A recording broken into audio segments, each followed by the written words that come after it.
Good morning, everybody. It's good to see everybody, and appreciate you. We've had a great year, and you're going to hear the comments from myself and the business portion of the meeting, and Donnie King, our CEO, and Kirk Calloway, our CFO. So we'll get started from there. So thank you, and good morning. It's my honor as chairman of the board of directors of Tyson Foods to welcome you to our 63rd annual meeting of our shareholders. As I said, we do appreciate you joining us today, and thanks for being here. Now that it's 10 o'clock on February the 5th, our meeting is called to order. You know, each year I take the joy and the opportunity this gathering provides to reflect on our progress as a company and look forward to what is still to come. It is a moment to recognize the 130,000 plus team members across this country, across the world that make a difference in making sure we meet the standards of the family, the standards of the leaders, and the standards of this company of doing the right things in the community where we live and work. So a personal thank you to all of our Tyson team members for leading by those values and making a difference where you live and operate. A personal thank you from me and from the Tyson family, Barbara, Cheryl, John, Randall, Olivia. So we thank you all for that. You know, when I think about it, it's 90 years since we started down over on Emma Street. You know, it's kind of come a long ways from soda shops and drugstores and things that made us who we are. But it's those values and it's those commitments to our communities that continues to drive the success under the leadership of Donnie, under the leadership of Devin, and under the leadership of the business community. As I said, this is our 90th or 91st year, and golly, we've accomplished a lot through the years. Protein has, and I think we're seeing all kinds of uses for protein nowadays. Protein shakes, protein toothpaste, protein chips. You know, I kind of like our position where we start with, because we start with the basic protein.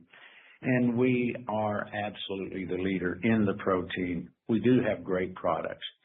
Our products are affordable because that's where our audience is.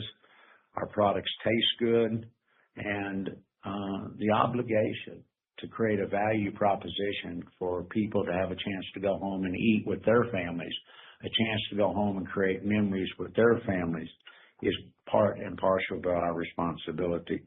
We will continue that responsibility. We will work hard to create value to feed the world with products that people enjoy. As I said earlier, our core values do guide our team, and it's how we operate. It's the integrity that it gives us. It allows us to continuously strive to be the best we can. We're not perfect. We don't get it perfect, but day in and day out, those core values are the cornerstone. Can we do it better each day? Can we do it better to take care of our animals? Can we do it better to take care of the environment? Can we do better to make sure our products are meeting the expectations as product interpretations are changing in the marketplace? I can tell you, been here a little while, we do have the right people working on the right things, making the continuous right decisions to execute the strategy and bring forth the value to the shareholders here in this room. I want to recognize some new members to our board of directors. Sarah Bond from Microsoft. Sarah, thanks for joining the board. We appreciate it. And it's a real privilege to welcome John Randall and Olivia to the board. And the next generation will carry on the family values, and you can rest assured they knew their grandfather well. They know me well. Occasionally they'll challenge me, and that's okay, and I'm thankful for their accountability. As I said earlier, Kurt and then Donnie will speak more about the performance and what we're working on and our strategic priorities for the future. But as always, we have to go to the business portion of the company and the meeting. The bylaws of the company specify that the chairman and the secretary of the company are the secretary and chairman of the annual meeting of the shareholders. With that, the chairman recognizes our company secretary, who will report on the preparation for the meeting. Marissa. Mr. Chairman, all shareholders were sent a notice of the annual meeting and proxy on or about December 17th, 2025, which is evidenced by an affidavit from our mail agent, Broadridge Financial Solutions, Incorporated. As required by Delaware law, a certified list of shareholders as of the record date of December 8th, 2025 is available for inspection in the lobby. Those who might wish to overrule their previous proxy cards or to vote if they have not already voted may do so by raising their hand and requesting a voting card. The bylaws of the company also provide for a proxy committee of one or more persons designated by the board of directors. The board of directors has appointed John H. Tyson and Jeff K. Schomburger as members of the proxy committee. Mr. Chairman, I'm reporting at the direction of the proxy committee that of the total outstanding shares of 283,047,857 as of December 8th, 2025, a clear majority of the shares were voted and represent a quorum at this meeting. Based upon the report of the company secretary, I hereby declare that this shareholder meeting has properly been called and we do have a quorum present. I do ask that any questions from shareholders be submitted in writing. If you have a question, there are notepads located on the table in the back of the room. When finished, please return the notepad to the attendant at the welcome table and we will collect it. You will receive a written answer as soon as practical after this meeting, if relevant to the meeting business.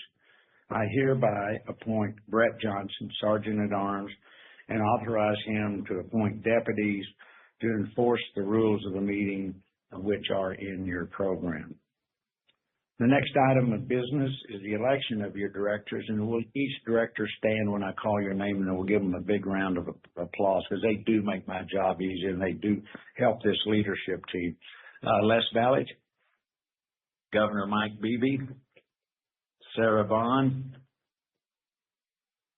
Maria's over in Italy with her other business, but Maria Boris, Dave Bronchek, Donnie King, Maria Martinez, Cheryl Miller, Kate Quinn, Jeff Schomburger, who will operate as your independent lead director for the forthcoming year, my Aunt Barbara, my lovely daughter Olivia, my wonderful son John Randall, Noel White, and myself, John Tyson. The slate of directors has been nominated as presented, and we thank you all for your service.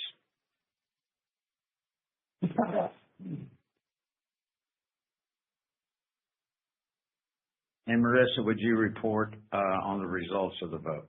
Mr. Chairman, votes cast favoring the election of each nominee presented represented a clear majority of the votes cast. With a clear majority of the votes cast favoring the election of the nominees, I declare the slate of your directors elected as nominated.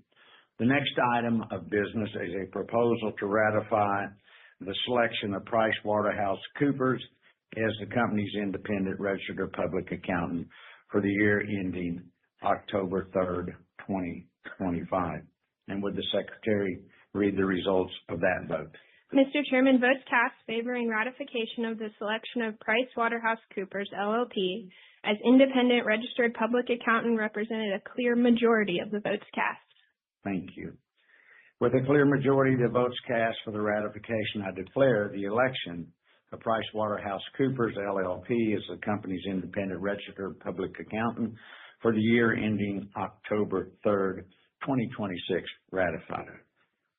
The next item of business is the proposal to approve the amendment and restatement of the Tyson Foods Stock Incentive Plan as set forth in the proxy statement. Once again, would the secretary read the results? Mr. Chairman, votes cast favoring this proposal represented a clear majority of the votes cast. With a clear majority of the votes cast for this proposal, I declare that the proposal has been approved. The next item of business is a proposal to approve on a non-binding advisory basis the compensation of the company's named executive officer as set forth in our proxy statement. And once again, would the secretary read? Mr. Chairman, votes cast favoring this proposal represented a clear majority of the votes cast. With a clear majority of the votes cast for the approval of the compensation of the company's named executive directors, officers, I declare that this proposal has been approved. The next item of business is a shareholder proposal regarding the disclosure of voting results based on class of shares. At the time, the chair recognizes a representative of the proponent to present their suggestions.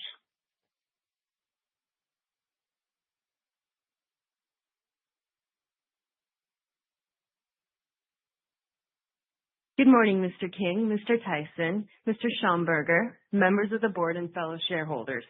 My name is Yumi Narita, and I'm the Executive Director of Corporate Governance for the New York City Comptroller's Office.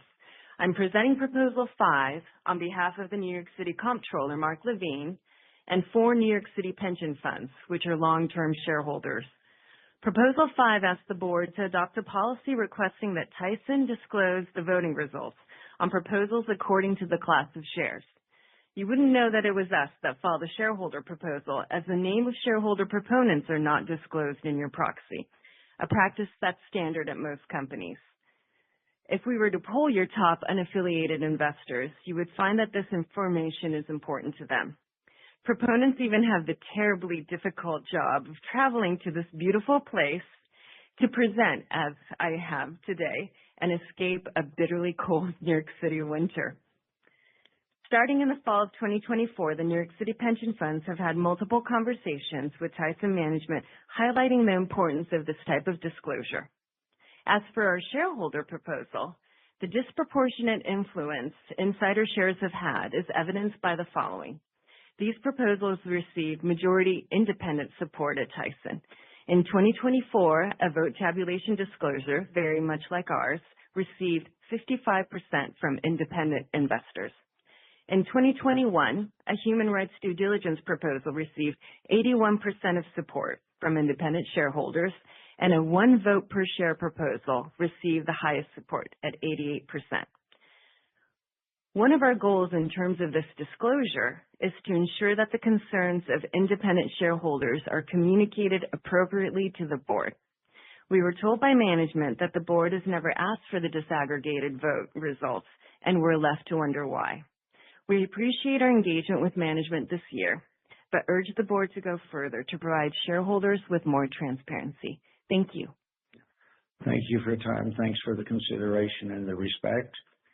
The Board of Directors' statement with respect to the shareholder proposal is set forth in the proxy statement and speaks for itself. Our disclosures comply with all requirements and provide information about our structure and ownership. We are committed, I'm committed, and the leadership team is committed to creating value for our shareholders, our customers, our team members, and our communities. Would the Secretary once again read the results? Mr. Chairman, votes cast favoring this shareholder proposal represented a minority of the votes cast. Votes cast against this shareholder proposal represented a clear majority of the votes cast. With a clear majority of the votes cast against the shareholder proposal, I declare that the shareholder proposal has been defeated. Our next item of business is a shareholder proposal regarding a report on environmental and human health impacts from waste lagoons. And now the chair recognizes a representative on this subject matter. Good morning, Mr. King, Mr. Tyson, and the rest of the board. My name is Gail Fallensby, and I am the Senior Manager of Shareholder Engagement at As You Sow. Thank you for the opportunity to present the proposal on behalf of the Pleiades Trust. This proposal seeks the disclosure of any steps Tyson is taking to address environmental and human health harms from waste lagoons across its pork supply chain. Failing to address such harms leaves the company susceptible to material litigation, reputational, and financial risks. Waste lagoons are large open pits that hold wastewater containing urine, feces, blood, antibiotics, and other materials, and concentrated animal feeding operations. These lagoons often overflow and leak into groundwater, releasing pollution into nearby drinking wells, causing antibiotic resistance, cancer, endocrine disruption, and baby blue syndrome in nearby communities. Noxious gases and other air pollutants from waste lagoons especially when sprayed on fields, can also make workers and communities sick. Waste lagoon pollution drains into waterways, resulting in aquatic biodiversity loss and disruption of local economies. Major meat producers are being held accountable for contamination from waste lagoons in their supply chains, with one of Tyson's major competitors agreeing to pay $97.2 million in damages to affected communities. Shareholders are seeking assurance of proactive risk mitigation from Tyson, including its supplier expectations and oversight to minimize harm and to avoid similar costly outcomes. Tyson lags its peers, including Smithfield and Hormel, in publicly reporting the steps it's taking within its supply chain to minimize harm from waste lagoons. Shareholders seek similar reporting from Tyson to reduce exposure to litigation and fines and to avoid damaging reputational harm that can affect financial performance long into the future. With this disclosure, shareholders can be assured of the security of their investment and Tyson's ability to compete effectively with other industry leaders. We urge you a yes vote on this, and thank you so much for your time. Yeah, thank you. A complex subject matter, no doubt, because we all do the right things to make sure we're the right people in the communities. The Board of Directors statement with respect to the shareholder proposal is set forth in the proxy statement and speaks for itself. Our core values, which we say we strive each and every day to make sure we take care of each other, we take care of the animals, and the environment that we're entrusted to. I look around this room and I see the people that go out each and every day to make sure we can be the best neighbor in the neighborhood. We really have a great group of people, good people trying to improve incrementally every day with best practices, best habits, and best responsibilities. And I'm proud of those set of people trying to do the right thing. But we thank you for your proposal, and we appreciate the comments. Secretary? Mr. Chairman, votes cast favoring this shareholder proposal represented a minority of the votes cast. Votes cast against this shareholder proposal represented a clear majority of the votes cast. With a clear majority of the votes cast against the shareholder proposal, I declare that this shareholder proposal has been defeated.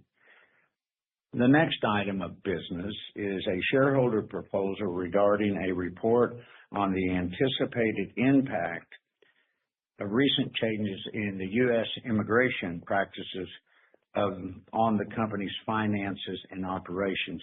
And once again, we welcome you to the microphone. Thank you. Good morning, Tyson board members and shareholders. My name is Magali Licoli, and I'm here today to move Proposal 7 filed by the Sisters of St. Francis Charitable Trust and 5 co-filers. This proposal asks Tyson Foods to assess the impact of recent changes in U.S. immigration law and enforcement on the company's finances and operations. As Executive Director of Venceremos, a worker-led organization defending poultry workers' rights, I hear daily from Tyson workers living in fear because of the current administration's anti-immigrant agenda. This fear is not abstract. It shows up on the production line, in workers' homes, and in their families. Tyson cannot claim to value families while remaining silent as immigrant families are torn apart. The company has built its profits on immigrant labor, yet refuses to speak up when those same workers are targeted, criminalized, and treated as disposable. Workers from El Salvador, many with decades at Tyson, now fear losing their work authorization and their jobs after years of loyalty and sacrifice. Tyson says these policies do not affect the company, but that is only because it is not their family facing detention or deportation. At the same time, Tyson's failure to protect this workforce has created dangerous understaffing. Fewer workers are expected to produce more at increasingly brutal pace. As production speeds continue to rise, injuries increase, and workers' physical and mental health deteriorate. Also, the company can maintain profits. This is exploitation, plain and simple. Silence in the face of injustice is not neutrality, it is complicity. I urge shareholders to support Proposal 7 for transparency and accountability, and I call on Tyson to stand up for the workers who make its business possible. Thank you. Thank you for your comments. Another complex subject that all of us have thoughts on and all of us work hard tried to be the best we can be. The Board of Directors' statements with respect to this proposal is set forth in the proxy statement and speaks for itself. I will say and share again, the Tyson team members work every day to make sure our places are safe, make sure we're faith-friendly. How do we create an environment of confidence? How do we create an environment where team members know they have a chance to improve their economic welfare? And we strive to operate our company with integrity, with the ethical standards and the responsibility that's assigned to us, with respect towards each other each and every day when we get up and come to work in the workplace. Would the Secretary read the results? Mr. Chairman, votes cast favoring this shareholder proposal represented a minority of the votes cast. Votes cast against this shareholder proposal represented a clear majority of the votes cast. With a clear majority of the votes cast against the shareholder proposal, I declare that this shareholder proposal has been defeated. This concludes the business portion of our meeting, and there being no further business, I declare the business portion of our 63rd annual meeting, and the first annual meeting was on Emma Street at the First State Bank, and our 63rd is still here in Springdale, Arkansas, which I'm really proud of. So we conclude this part of the shareholders meeting. At this time, I'll turn the podium over to Kurt Callaway, and after that, Donnie, our CEO, will have some remarks, and then we'll wrap it up. Kurt.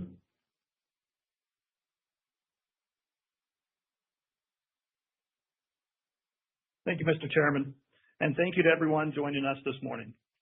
First, let me start with a reminder that any remarks today that are not historical facts or forward-looking statements pursuant to the safe harbor provisions of the Private Securities Litigation Reform Act of 1995. For more information on the risk factors that can affect our business, I encourage you to visit ir.tyson.com, where you can find our latest 10-K and 10-Q. We entered fiscal 25 with a clear plan to improve our operational execution and drive better financial performance. Through deliberate actions, we successfully executed this plan, resulting in a significant improvement in profitability over the prior year. Sales were $54.4 billion in 2025, up 2.1%.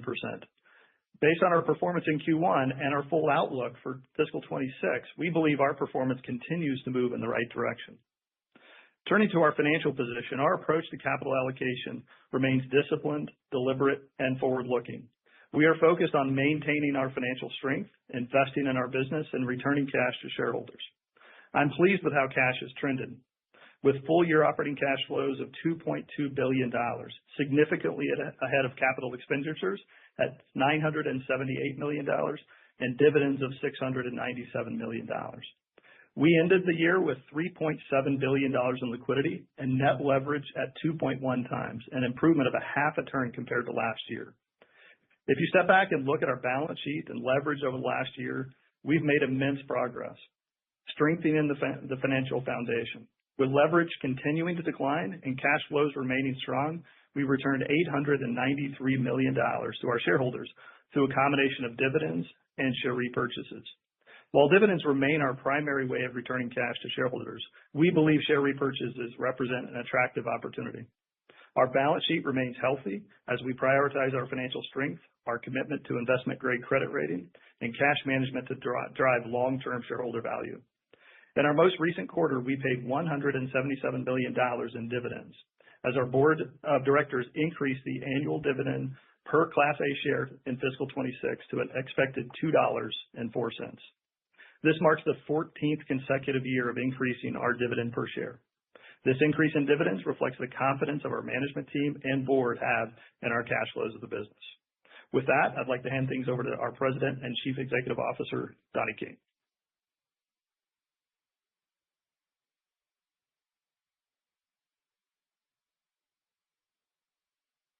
Thank you, Kurt, and good morning, everyone. It's always a pleasure to see so many familiar and smiling faces and team members here, Tyson on Thompson. So again, good morning. Tyson Foods is a world-class food company and a recognized leader in protein, producing 1 in every 5 pounds of chicken, beef, and pork in the United States. Our purpose is to feed the world like family. This is both a unique responsibility and a privilege to provide real food that not only tastes good, but is nutritious, affordable, and convenient. This purpose is what drives us as a team, and this is the foundation of what we are building as one team, one Tyson. Demand for Tyson products continues to grow as consumers increasingly prioritize adding protein to their diets. The new U.S. Dietary guidelines validate this. While we are pleased, as a prioritization as a cornerstone of a healthy diet, nobody is better positioned than us to meet this demand, and we're committed to continuing to provide consumers with real food that tastes good and is made with simple ingredients that they can find in their own pantries at home. As customer and consumer obsession is anchored in our powerful brand portfolio, we have 3 of the top 10 protein brands in the United States, with Tyson, Jimmy Dean, and Hillshire Farm. These iconic brands continue to gain share in both volume and dollars. In a dynamic market, protein continues to be a priority, and our branded products are outperforming the broader food category, both in retail and food service.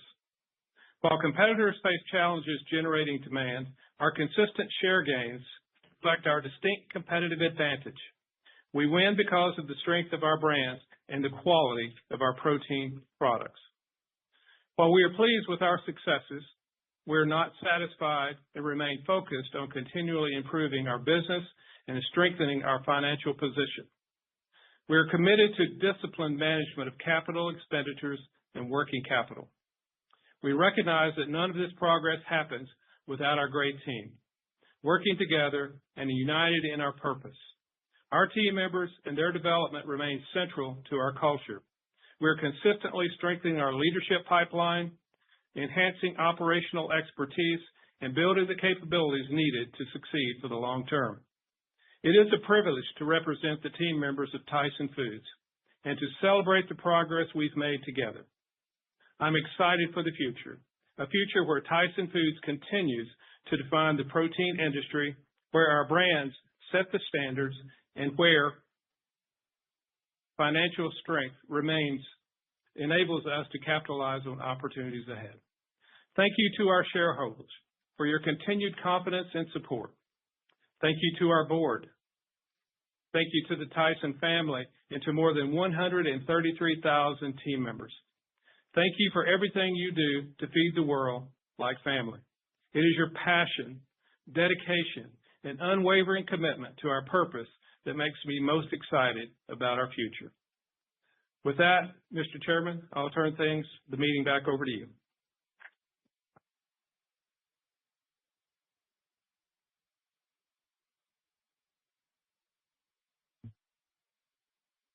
So I'm going off script. Would the board of directors and the business unit and the ELT members stand up for a moment? Then I'm going to ask you to turn around and let's give an applause to all of our Tyson team members for everything that you all do back there.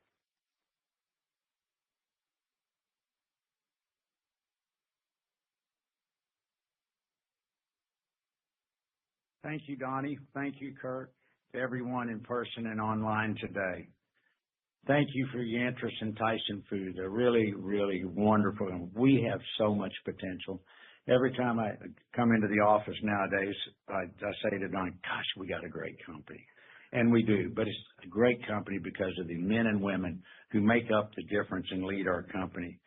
We do have the purpose of the responsibility of taking on agricultural animals, moving them in a safe environment, in a proper environment, to come with a great set of products to feed the world, to feed families. As one team and as one Tyson, we are dedicated to operating with that integrity and with that purpose and with that care. We have been proud servants of our company for 91 years. It's great to be in Springdale, Arkansas. It's great to have been here 90 years when my granddad left Kansas City and chose to stop here in this town, and we've been successful. But we wouldn't have been without each and every individual. As I said, my family and I are thankful to be stewards and be responsible to help you all grow. With that, today's meeting comes to a close. Drive safe. Thank you for investing in Tyson Foods. God bless. Amen.